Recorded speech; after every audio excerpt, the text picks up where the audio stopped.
All right, fifth reaction of the day: hip hop's worst record deals. This is by, I don't know how to say that, Luesta. Hopefully I said that right. If you guys like this video, make sure you check out Luesta's channel. Leave a like, comment, and subscribe to Luesta. And for me, if you like my video, leave a like, comment, and subscribe.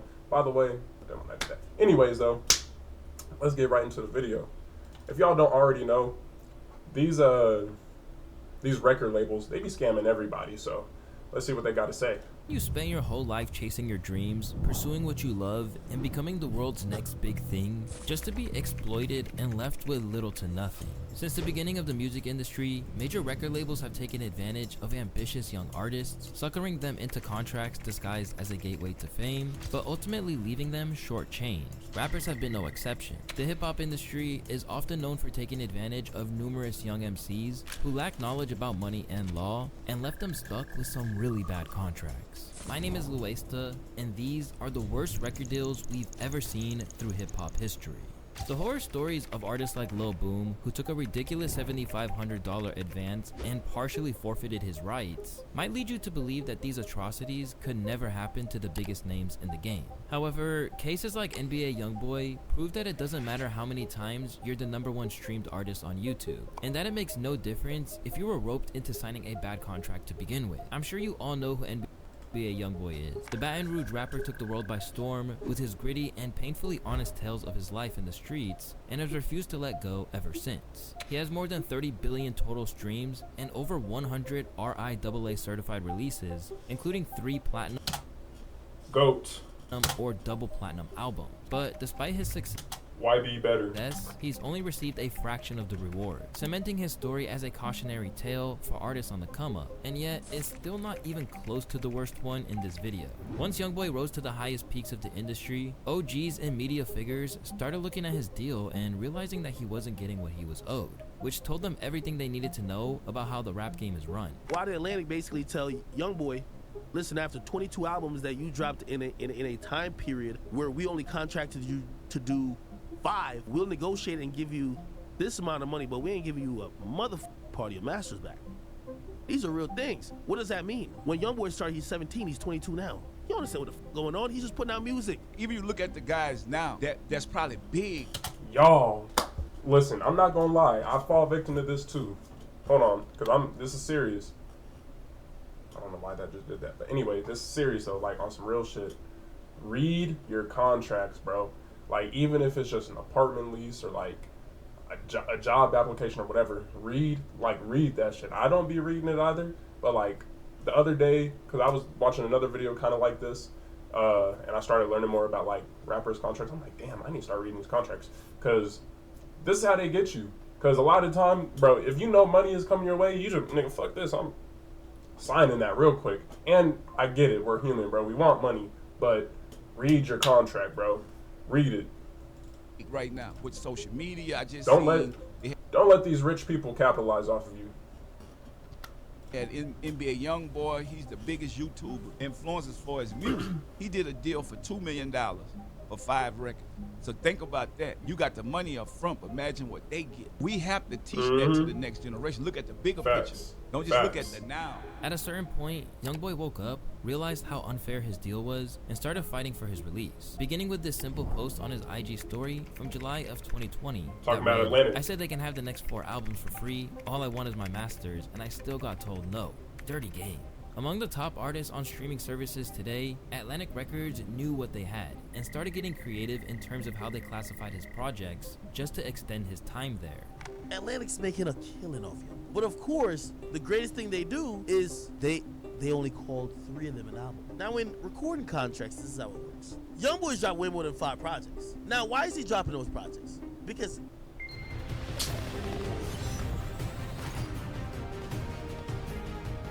that's his way of staying hot. He feeds the streets. He could have got bitchy. If they're not gonna count one of these to my album requirement, I'm not dropping. They're gonna say, well, nigga, we told you only drop one song. Trapped in a deal that no amount of drops or hits could save him from, YoungBoy was left only reaping a portion of the prize he deserved. As one of YoungBoy's fans put it, people sign shitty deals when they're desperate. Then they blow up and realize just how bad their deal is. Following this, Youngboy continued releasing, but did so while waging a war against Atlantic, with the intention of warning other rappers to avoid doing business with them. Don't sign to Atlantic. If you're an artist, they're not gonna support you, especially if you live a certain. And that's, bro, not only with Atlantic, bro, when I think about this, it's the same way as jobs, bro. These jobs don't support you. They'll let you throw out, they'll let you get your body all week because you're working hard for them. And as soon as you do something they don't like, they fire you without a 2-week notice, bro. Basically what I'm saying is if you're going to quit a job, just quit. In way. After all that back and forth, it came as no surprise when Youngboy refused. Don't give him your 2 weeks. The $25 million deal that Atlantic offered him after his previous agreement expired. Beginning with 2023's I Rest My Case, Youngboy has been signed to an alleged multi-million-dollar deal with Motown, a place where he seems much happier. Youngboy handled his situation with patience, but there are instances where high-profile stars face so much label bullshit that they get burnt out, leaving the mic behind forever. This is the case with former Young Money signee, Tyga. And after what happened to him, it's really no surprise that he stayed independent ever since. In his early career, Tyga was on his mixtape grind. After briefly signing to an indie label run by gym class heroes' Travie McCoy, the Cali rapper caught the attention of Lil Wayne and Young Money, the subsidiary that Tunechi ran as part of his deal with Birdman's Cash Money and Republic. After getting the chance to show the public what he could do on tracks like Bedrock and Rack City, Tyga's debut album, Careless World: Rise of the Last King, was a major smash. But even though he should have been... My sister texted me.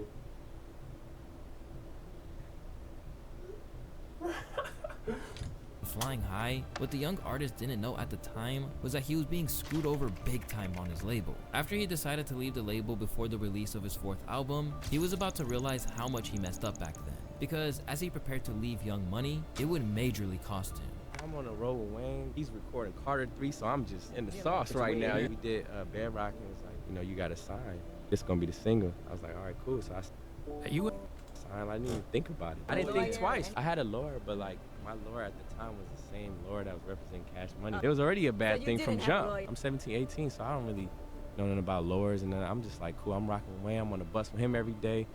I'm having fun, so I wasn't really worried about it. From 2015 onwards, Tyga has dropped music through his independent label, Last Kings and Empire. For a while, he was flopping hard. Even the assistance of Kanye West as an executive producer on a couple of projects couldn't save him. But with his 2019 project Legendary and its smash single, Taste, Tyga finally mounted a legit comeback, overcoming the odds stacked against him.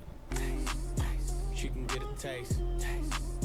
She can get a taste. His momentum stalled again soon after, and following a short spell as an OF creator, he returned in 2023 on a collaboration project with YG. While the track didn't exactly set the world alight, at least he's getting 100% of what he's owed now that he's freed himself from the legal dispute over his first deal. But for someone who was more of a one-hit wonder than expected, failing to live up to your promise can really leave you in a bad spot. When it comes to artists who know that kind of pain, few of them have been as vocal about their misfortunes as Kreayshawn. If you're not familiar, Kreayshawn was once projected to be a huge star. A young white female who brought a unique flavor to the game, Kray caught fire with early hits like Gucci Gucci and Bumpin' Bumpin' back in 2011.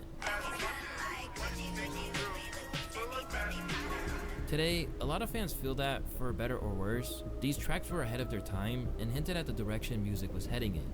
Imagine if this dropped today.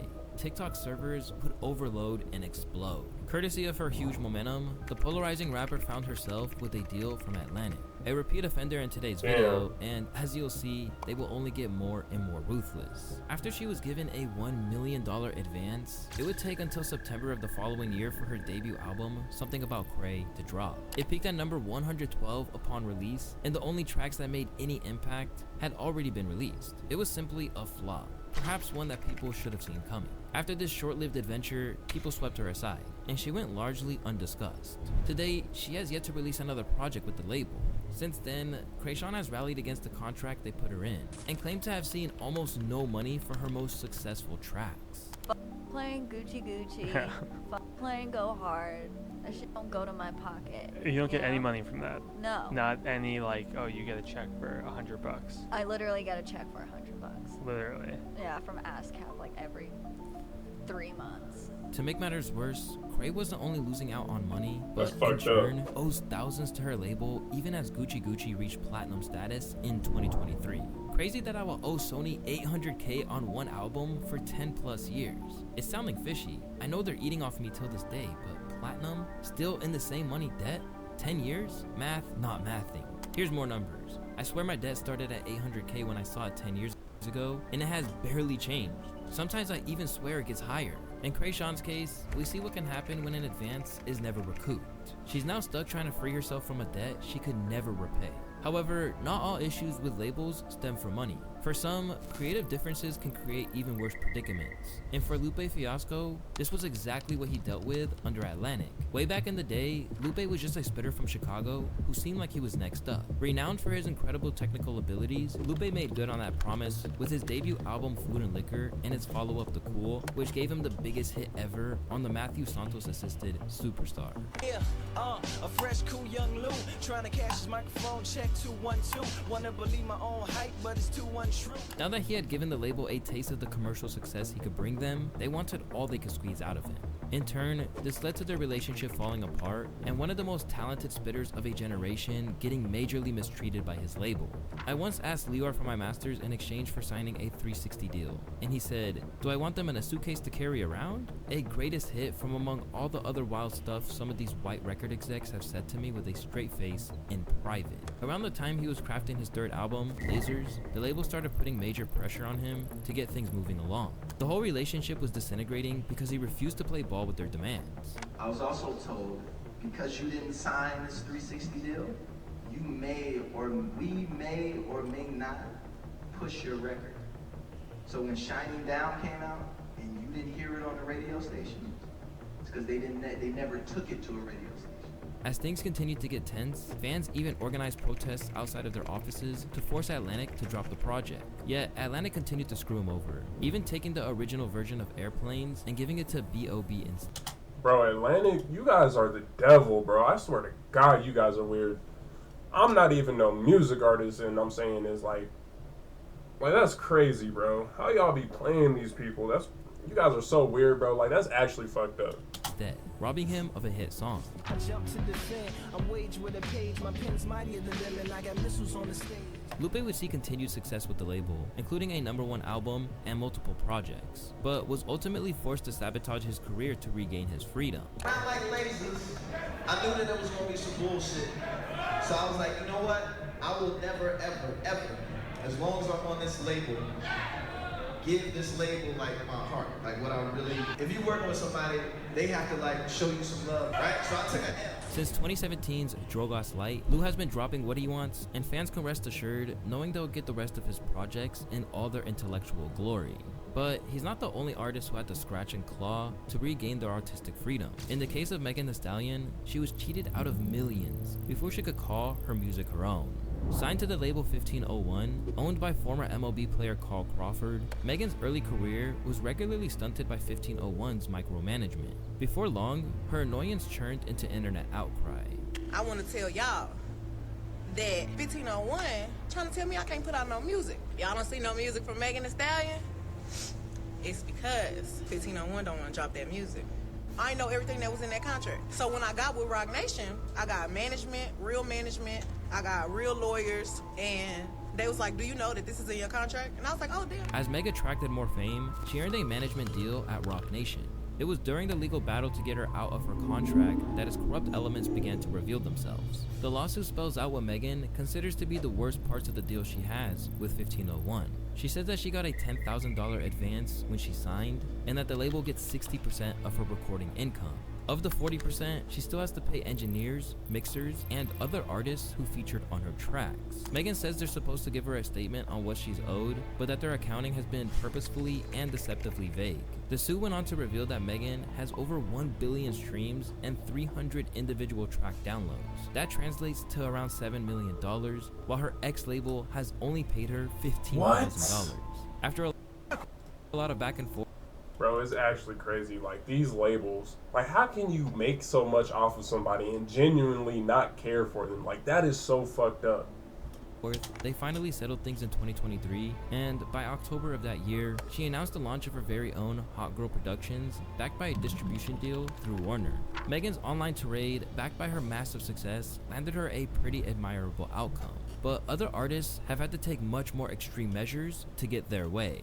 The story of TLC is a perfect example, as they had to resort to gang-like methods in order to shake a terrible deal off their backs. One of the most popular girl groups of the 90s, TLC's Chili, T-Boz, and Lisa Left Eye Lopez all signed deals when they were barely in their 20s. What they didn't realize is that their contract with LaFace Records gave them a measly 56 cents per album sold, which also had to be split 3 ways. This comes out at around $200,000 for every million albums sold.